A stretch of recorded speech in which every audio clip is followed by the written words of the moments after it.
আসমান সুন্দর, জমিন সুন্দর, সুন্দরী সুন্দরী পাল্লা। জানি না কত সুন্দর তুমি আল্লাহ।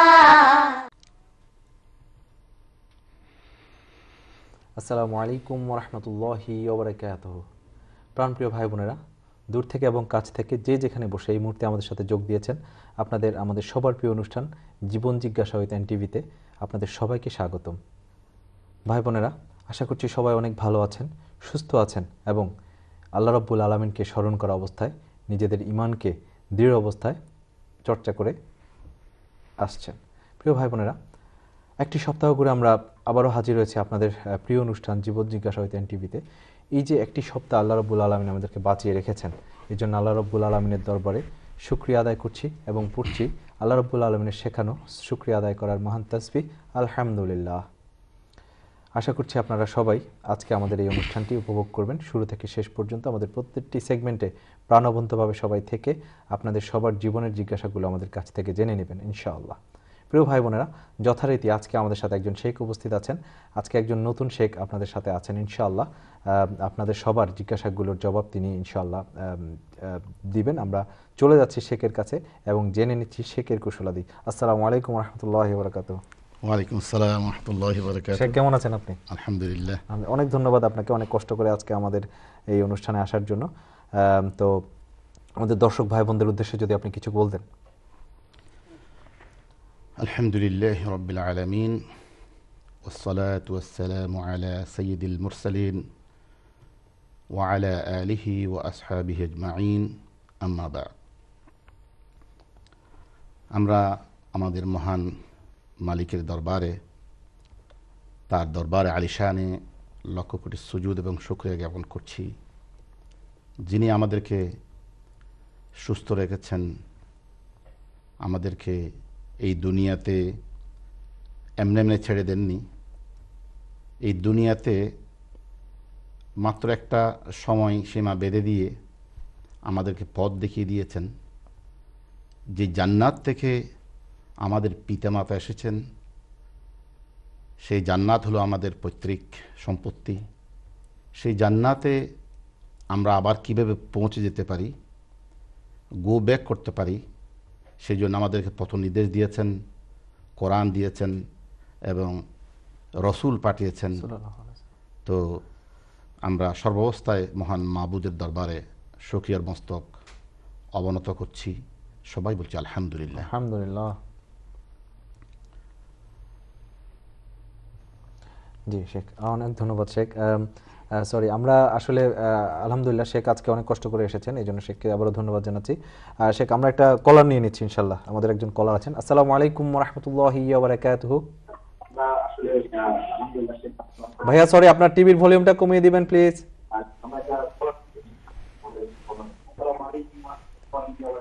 ওয়ালাইকুম আসসালাম ওয়া রাহমাতুল্লাহি ওয়া বারাকাতুহু। ভাই, আপনার টিভিটা অফ করে দিলে ভালো হবে, আমরা আপনার কথা শুনতে পাচ্ছি না, অত্যন্ত দুঃখিত।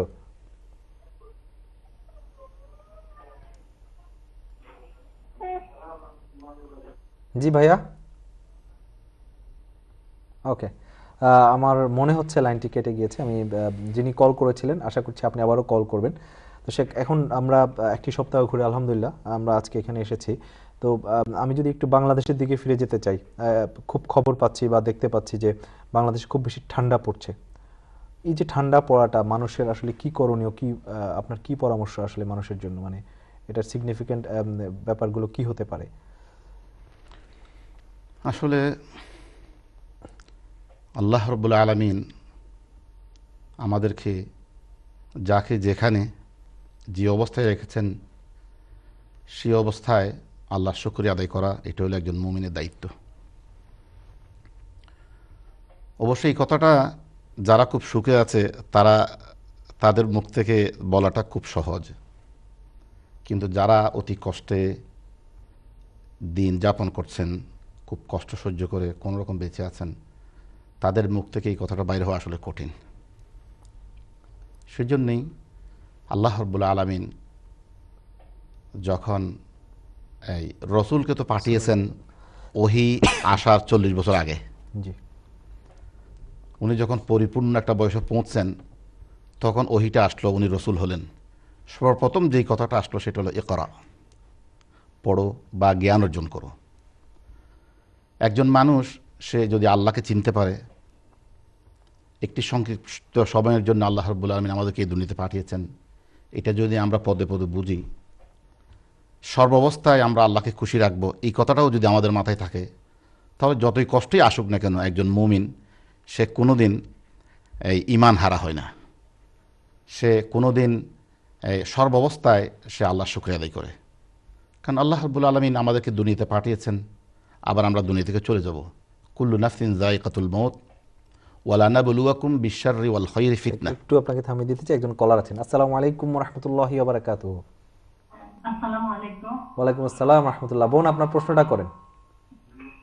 যে আমার প্রশ্ন হলো যে নামাজের মধ্যে যে দোয়া করা, নামাজ শেষে একটা দোয়া করা আর নামাজের মধ্যে সেজদার মধ্যে একটা দোয়া করা, মানে সেজদা দিয়ে যে সুবহান রাব্বিয়াল আলা তিনবার বলে তারপরে মানে আল্লাহর কাছে একে যা চাই মানে দোয়া করা হয় আর কি। এটা কি ফরজ নামাজের মধ্যে হবে না সুন্নত না নফলে, ওটা আমি একটু জানতে চাচ্ছি আজকে। আর কোনো প্রশ্ন আছে নাকি বোন?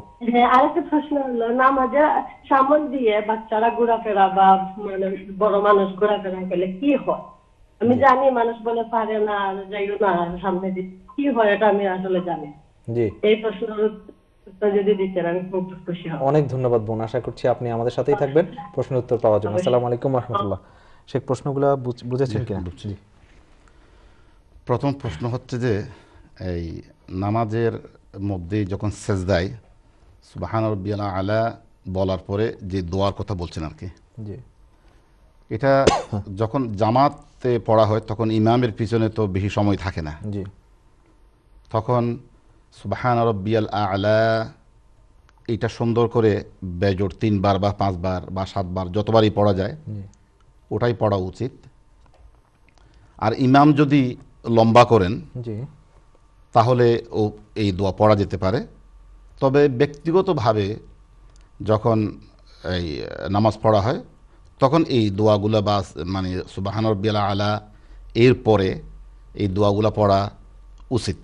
জি কারণ রাসূলুল্লাহ সাল্লাল্লাহু আলাইহি ওয়াসাল্লাম বলেছেন, উসজুদ হাত্তা তাতমাইন্না সাজিদান, তোমরা সেজদা করো ততক্ষণ পর্যন্ত যতক্ষণ তোমাদের একটা পরিতৃপ্তি না আসে। সুবহানাল্লাহ। তো এই জন্য সেজদার মধ্যে রাসূলুল্লাহ সাল্লাল্লাহু আলাইহি ওয়াসাল্লাম অনেক দোয়া পড়তেন। তন্মধ্যে মশহুর দোয়া সেটা হচ্ছে যে আল্লাহুম্মা লাকা সাজাদতু ওয়া বিকা আমানতু ওয়া লাকা আসলামতু ওয়া আলাইকা তাওয়াক্কালতু আনতা রব্বি সাজদা ওয়াজহি লিল্লাযী খালাকাহু ওয়া সাওয়ারাহু ওয়া শাক্কা সামআহু ওয়া বাসারাহু তাবারাকাল্লাহু আহসানাল খালিকিন। তো এই দোয়া এটা খুবই একটা মানে অর্থবহ দোয়া, যে আল্লাহ আমার এই চেহারা এই তোমার ভয়ে বা তোমাকে সাজদা করছে, আল্লাহুম্মা সাজাদতু ওয়া বিকা আমানতু, তোমার প্রতি আমি ঈমান এনেছি, ওয়া লাকা আসলামতু, আমি ইসলাম অর্থাৎ আত্মসমর্পণ করেছি, ওয়া আলাইকা তাওয়াক্কালতু, তোমার প্রতি আমি তাওয়াক্কুল করেছি, ডিপেন্ডেন্ট হয়েছি, আনতা রব্বি, তুমি আমার রব, সাজাদা ওয়াজহি, যে আমার মানে চেহারা সেজদায় অবনত হয়েছে, খালাকাহু ওয়া সাওয়ারাহু ওয়া শাক্কা সামআহু ওয়া বাসারাহু, যে তুমি আমার এই চেহারার মধ্যে, আমি তো চাই নাই, না চাইতেই তুমি আমাকে যে এই সমস্ত নিয়ামত দিয়েছো, আমাকে কর্ণ বা অর্থাৎ মানে শোনার যে ব্যবস্থা করে দিয়েছো, দেখার ব্যবস্থা করে দিয়েছো, চোখ দিয়েছো, তো এই জন্য আল্লাহর কাছে শুকরিয়া আদায় করা হয়। তো আল্লাহ রাব্বুল আলামিনের কাছে যখন আমরা চাইবো কোনো কিছু, আল্লাহ আমাকে জান্নাত চাই, আল্লাহ আমি আরও নিয়ামত চাই, এই দুনিয়াতেও চাই, আখিরাতেও চাই, আখিরাতে আরও বেশি চাই, তো এই সমস্ত জিনিস আল্লাহর কাছে চাইলে তো আল্লাহ অবশ্যই দেবেন। যে আমাদেরকে এত বড় বড় নেয়ামত, যেই সমস্ত নেয়ামত সৃষ্টির আর কাউকেই দেননি, শুধু ইনসানকে আল্লাহ রাব্বুল আলামিন দিয়েছেন। তো সবাই তো শুনে, কিন্তু শোনার মধ্যে তো বেশ কম আছে। গরু গাদার মতন শোনার কথা কেন বলা হয়নি? এখানে যেই শোনার পরে শিক্ষা নেওয়া হয়, যে শোনার পর যে আমার ডাইরেকশন আমি ঠিক করে ফেলবো, জান্নাতে যাবো নাকি জাহান্নামে যাবো, কোনটা খারাপ কোনটা ভালো, তো এই সমস্ত নিয়ামত আল্লাহ রাব্বুল আলামিন দিয়েছেন। তো এই দোয়াগুলো পড়া দরকার। আর এরপর প্রশ্নটা ছিল যে অনেক সময় ওনার বাসায় নামাজ পড়ার সময় বাচ্চারা সামনে দিয়ে হাঁটে বা বড়রাও যদি কেউ হাঁটে, এটাতে অসুবিধা কি হতে পারে? জি, যখন নামাজে কেউ দাঁড়ায় তখন রাসূলুল্লাহ সাল্লাল্লাহু আলাইহি সাল্লাম বলেছেন সামনে একটা হত রাখার জন্য, তার মানে কোন একটা পিলার বা কোন একটা চেয়ার বা কোনো জিনিস। তো ওটা যদি সম্ভব না হয় কমপক্ষে একটা দাগ হইলেও দেওয়া। তো আমরা এখানে দাগ বলতে যেটা বুঝবো সেটা হচ্ছে জায়নামাজের মধ্যে আমরা যে নামাজ পড়ি, জায়নামাজের শেষটাই হলো দাগ। তো এর বাইরে যদি কেউ বেশি প্রয়োজনবশত এই হাঁটা চলা করে তাহলে করতে পারে, তবে এটা অভ্যাসে পরিণত করা ঠিক না। এই যেমন মসজিদে অন্তত এক কাতার বা আরও এক কাতার বাকি রেখে সামনেই মানে হাঁটা চলা করা উচিত। রাসূলুল্লাহ সাল্লাল্লাহু আলাইহি সাল্লাম বলেছেন, বিভিন্ন হাদিসের মধ্যে আসছে যে তুমি যদি জানতে নামাজের সামনে হাঁটা চলা করলে কি গুনাহ হয়, তাহলে তুমি যিনি নামাজ পড়তেছেন উনি যদি 40 দিন বা 40 বছর এমনকি কিয়ামত পর্যন্ত সালাম না ফিরিত, তুমি ততদিন ওখানে বসে থাকতে। এই জন্য এটাকে ভয় করা দরকার। এবং আরও অনেক কঠিন কঠিন হাদিস আছে, কেউ যদি নামাজের সামনে দিয়ে চলে যায়, নামাজ অবস্থায় গিয়া তার সাথে ঝগড়া করার জন্য বলা হয়েছে, যে বলে আল্লাহ রাসূল বলতেন যে শয়তান। আল্লাহ। তো যাই হোক, অনেকেই না জানার কারণে এটা করে ফেলে, এটা জানা দরকার। সেই জন্য আমি প্রথম জ্ঞান দিয়ে কথাটা শুরু করছিলাম। আর একটা কথা হচ্ছে বাচ্চাদের কথাটা। বাচ্চারা যদি একটু হাঁটা চলা করে এটা কোনো সমস্যা নেই, তার তো এখনো বুঝ হয়নি।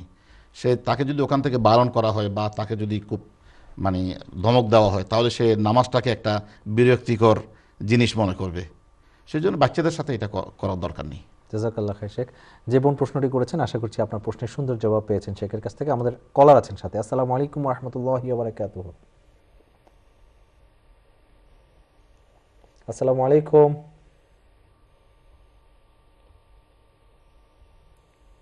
আসসালামু আলাইকুম। খুব সম্ভবত লাইনটি কেটে গিয়েছে। তো শেখ, বাচ্চাদের ব্যাপারটা মানে ঠিক আছে আমার মনে, সরি আমি ওই আগের প্রশ্নটা একটু মানে অ্যাড করতে চাই। অনেক সময় দেখা যায় যে বাচ্চারা বাবা মার সাথে তো তাদের অ্যাটাচমেন্টটা খুব বেশি, তো নামাজ পড়া অবস্থায় তারা কোলে উঠে যায়, কাঁধে উঠে যায়। তো অনেক ক্ষেত্রে দেখা যায় যে আমরা যদি বাচ্চাদেরকে ধরে ফেলি হাত দিয়ে, সেক্ষেত্রে আমাদের নামাজের কোনো ক্ষতি হবে কিনা? অনেক সময় দেখা যায় কাঁধে উঠে গেল, পড়ে গেল তো ব্যথা পাবে। এই ব্যাপারটা যদি একটু বলতেন। এটা কোনো সমস্যা নেই। রাসূলুল্লাহ সাল্লাল্লাহু আলাইহি সাল্লাম যখন নামাজ জামাত পড়াচ্ছিলেন, পিছনে অনেক সাহাবারা নামাজ পড়তেছিলেন, তো একদিন দেখলেন যে একেবারে আল্লাহ রাসূল সেজদা থেকে উঠতেছেন না। অনেক পরে উঠার পরে সেজদা থেকে, তখন সাহাবায়ে কেরাম জিজ্ঞেস করলেন, রাসূলুল্লাহ মানে কি ব্যাপার, আপনি হঠাৎ করে সেজদা থেকে উঠলেন না?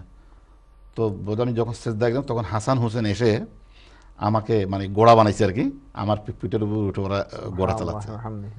তো আমি মানে তাদেরকে অর্থাৎ নেমে যাও এই ধরনের মানসিকতা প্রকাশ পাই মতন আমি তাদেরকে নামাই দিইনি। ওরা ইচ্ছা মতন যখন ওরা নিজেরাই নেমে গেছে তখন আমি সেজদা থেকে উঠে গেলাম।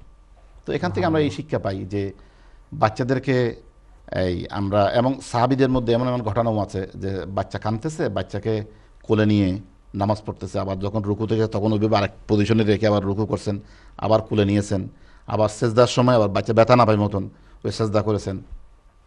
তো এইগুলা রাসূলুল্লাহ সাল্লাল্লাহু আলাইহি ওয়াসাল্লাম এবং সাহাবায়ে কেরামের জীবন থেকে আমাদের জন্য শিক্ষা আছে।